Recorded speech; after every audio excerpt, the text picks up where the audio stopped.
This review covers the Lighthouse. It's a 1/160th scale kit from Atlantis, number 1170779. Overall, it's a nice level 2 snap kit that caught my attention at a local hobby shop. But adding some glue in places is a really good idea, and I'll show you where that is. There's also a critical error that must be addressed for realism in the base, and detailing the base is mandatory, and we'll show you where the use of washes can really make details stand out. Rigging the poles is tricky, but we'll show you how to make that easy. We'll also point out the use of clear tint to enhance the kit for that extra touch. The scale is also known as N scale. That's the letter between M and O, and it's meant to be displayed separately or with numerous N scale ships and model railroads. It was originally released by Lindbergh in 1969 and most recently reissued in 2023 by Atlantis Models and made in America. This kit has 22 pieces. They're molded in white and clear, and it has a battery-powered light that fades at the top of the tower. For centuries, the Lighthouse was a beacon of hope and salvation for ships at sea. During periods of poor visibility, they were the only warning a ship had that they were near a coastline. And since the advent of onboard GPS systems, ships have found little use in the lighthouses.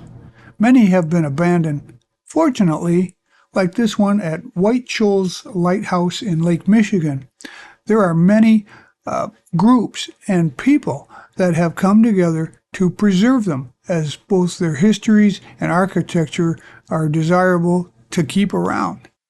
Here are the contents of the kit, and they're actually in very good condition for their age.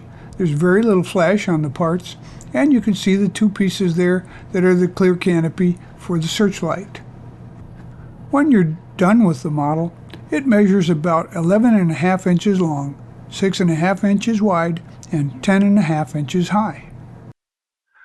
The kit does not come with any decals, but I printed out a couple of maritime flags that represent the letters H and I, waving at the ships as they go by.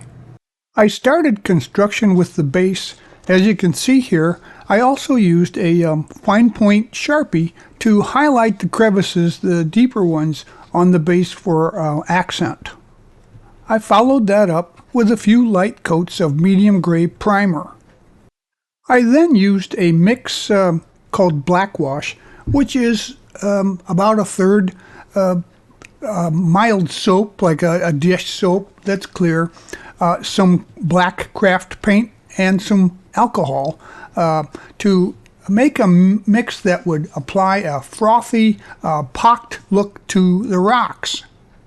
After the wash had dried, I used a damp cloth to go over the highlighted raised areas of the rocks to remove some of that. It'll wash right off because the soap and the paint makes it come off if you use a little light liquid and a nice soft cloth to remove it. So it gives the rocks a more realistic look. I painted some khaki green around the perimeter of the outcropping itself to represent seaweed there up against the rocks at the base.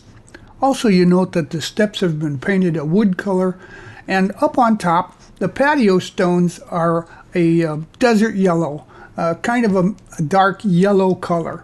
And then there's some light brown that represents soil around the smokehouse.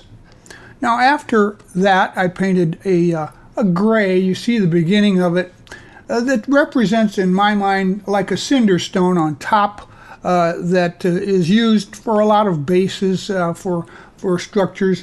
It may have been intended to look like grass, but I didn't like the way the texture looked. It looked more like cinder stone. So after that, I applied some really light black wash to the patio stones and the cinder stones to make it look more realistic.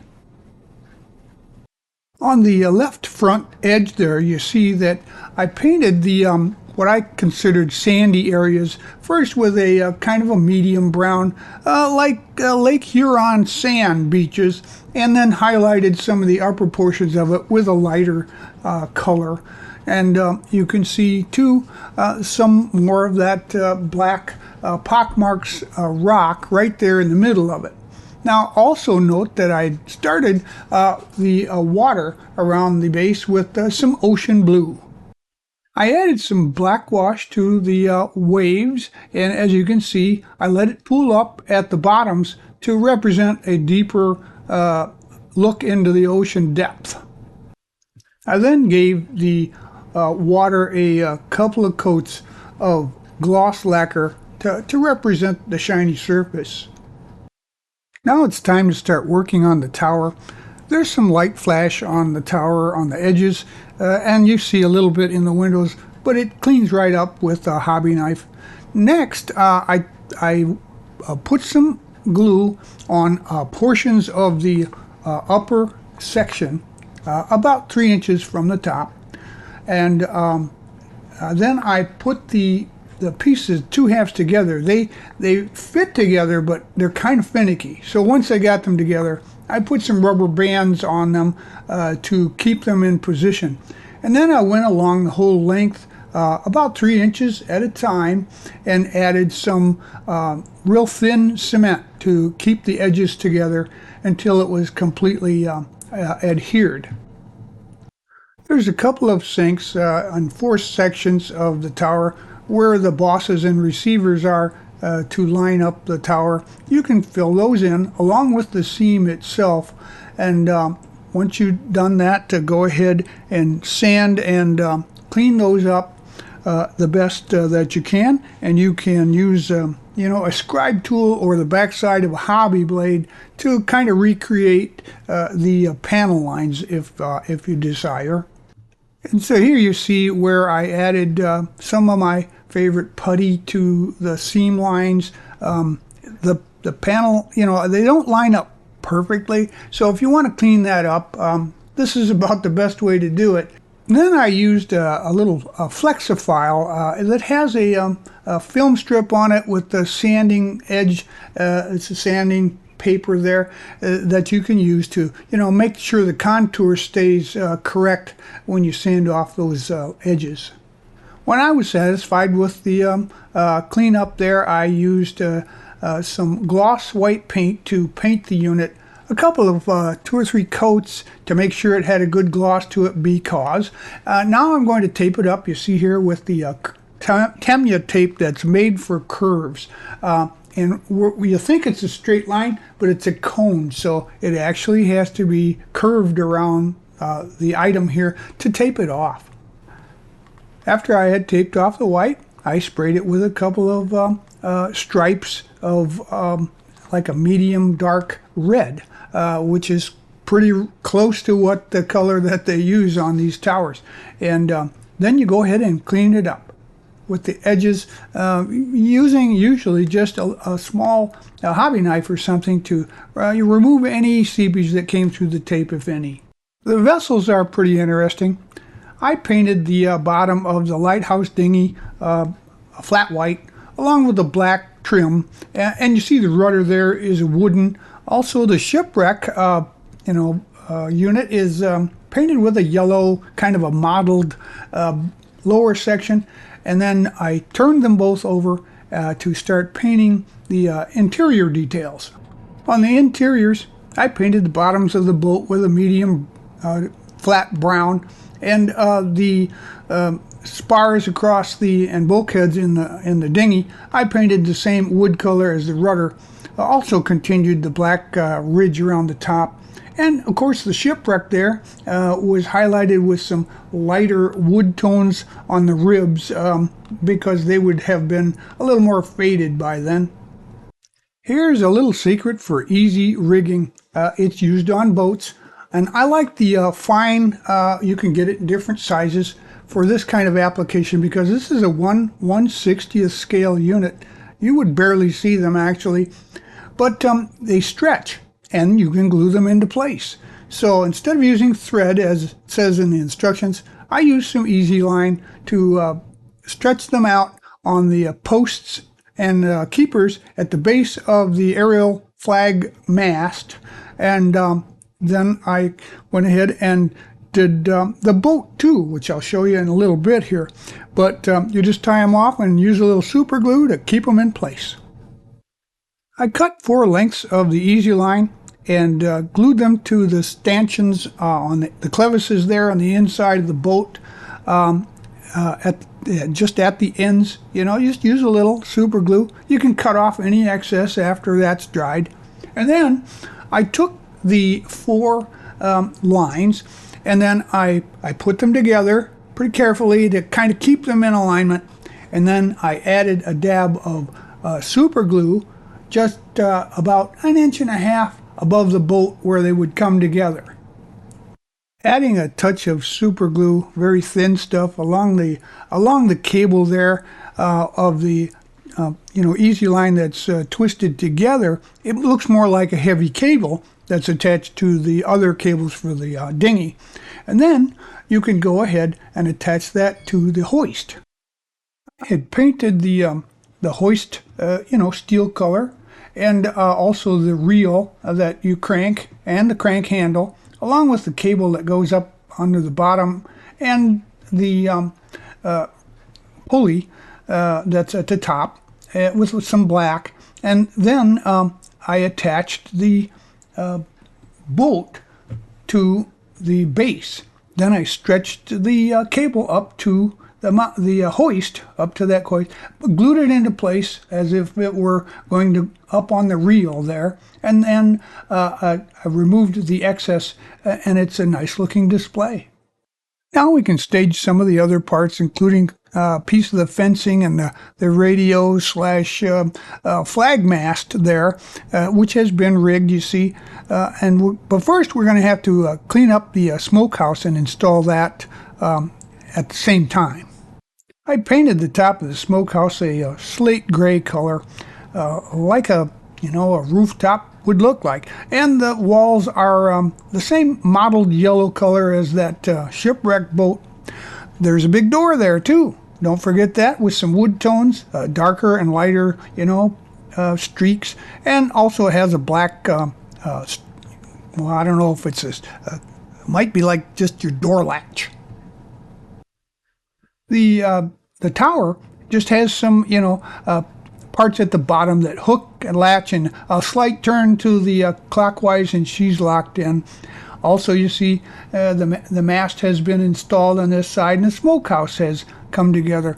The shipwreck I turned upside down from the box art. I like the way the ribs look, so I just glued it into place there. I assembled the 3 walls of the smokehouse, and then I put the smokestack, or the vent there on top. It just presses in.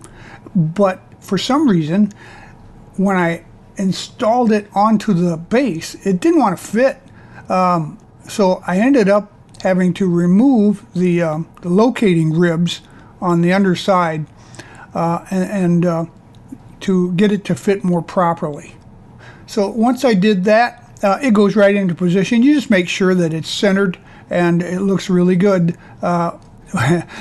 with the locating ribs not interfering. I think the wall somehow got tilted or something, the way it sets on the base. And next we'll work on the lighting unit, and it's powered by a couple of batteries like this. These are most commonly found in like computer motherboards, but they're the CR2032, and you can find them just about anywhere. Now here's how they're installed into the battery pack, and note that one is up and one is down compared to each other. Just by some minor handling to install the batteries into the battery case, one of the wires came apart. I don't even remember actually tugging on the wire. I think it was very, very loosely soldered into place. So I had to take it apart. I cut off the shrink tubing around it to get at the 2 ends. I decided to just solder the wires together, but if you don't, and then I encased it, by the way, in some epoxy so it wouldn't come apart and would insulate from each other. Then, if you don't have, a soldering gun, etc., you can go ahead and strip enough wire off so that you can twist the wires together and then tape them with some electrical tape each, and then tape both of them together so they are all together and won't come apart. Now I want to tell you about that critical error I mentioned initially. And it's something that I didn't even notice until we got all the way to this point. But here's the deal. You're going to want to take care of this right away. That green arrow indicates a little patch of plastic with the oblique lines on it that I placed over a slot that exists to this day in the base, and it's completely open. You see that red arrow? It points to a screw boss. I'm pretty sure that this used to have the battery pack screwed onto the base there, and probably a slide switch that came up for the light source through that slot. But it was never filled when reissued. Now the yellow arrow is the a similar shaped slot, and that's the front of the smokehouse. The dark yellow there indicates a screw hole. And since this was billed as a snap kit, you need a screw to hold the smokehouse roof onto the walls, and that's what that hole is for. I had removed the boss that it goes into to make sure that it fit on the base. Now the double red circles there, that is where your light source will protrude up through to the actual top of the tower. And so here you see that slot. It's located just in front of the smokehouse between the two areas of walkway. And that slot is white now because of the patch that it put on from the underneath side, to give me a little base. And also, you see here, it's very white colored. That's the patch that I put in there with a little bit of surface contouring to make it look like, the cinder block. Also note that I had used some paint pens to highlight the little garden areas there, and of course it's got the white fences around it. I don't know why. Maybe to keep out wandering hungry walruses or something. So here you see that I had repainted the area that had been puttied to fill the slot and put a little black wash on it to kind of make it look more or less like the original. There's hardly ever a way to make a perfect match with something like that, but do the best you can, or avoid the whole fiasco by filling that hole in first. Here's another issue. You see here in the circle, large tabs are connected to the outside of the edges on one edge of each of the two halves of the lighthouse glass.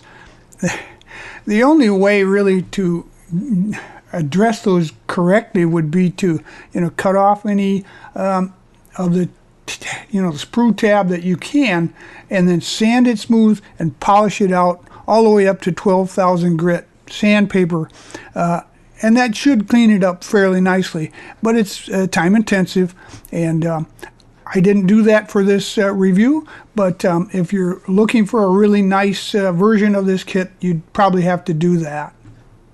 They could have added it to those tabs at the bottom, but back then molding technology was not necessarily builder friendly.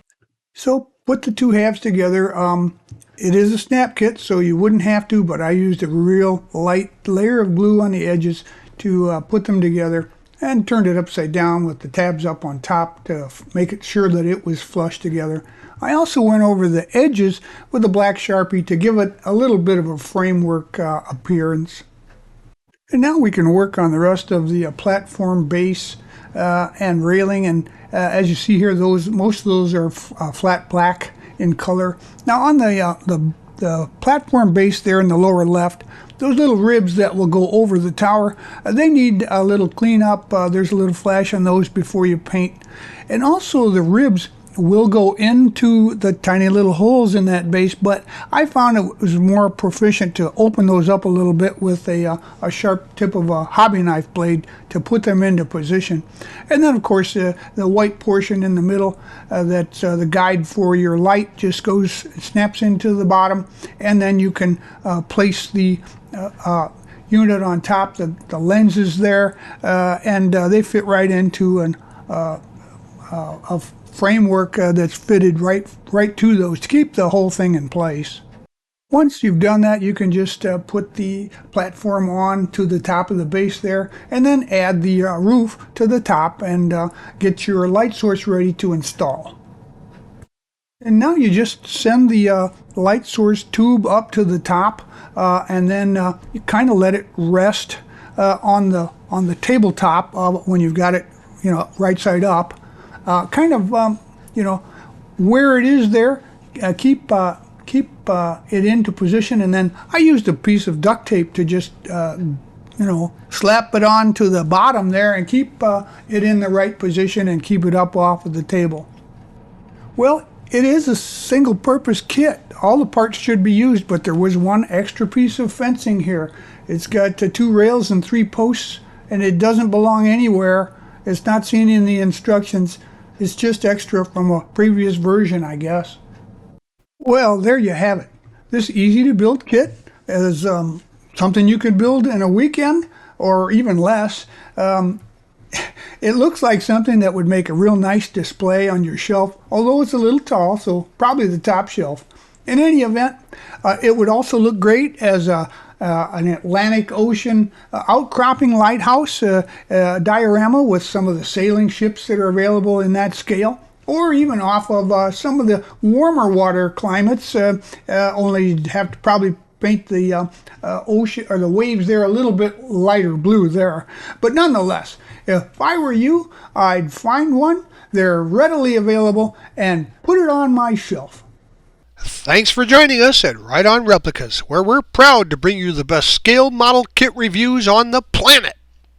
This review is brought to you in part by Ryder's Hobby Shops, where the fun begins. Stop in to one of Ryder's 2 convenient Michigan locations, where you'll find a full range of the latest hobby products, supplies, parts, tools, and paint. You'll find aisles and aisles of scale model kits, RC models, model rockets, Warhammer gaming, and railroading products. Stop in at Ryder's today and tell them Doug sent you.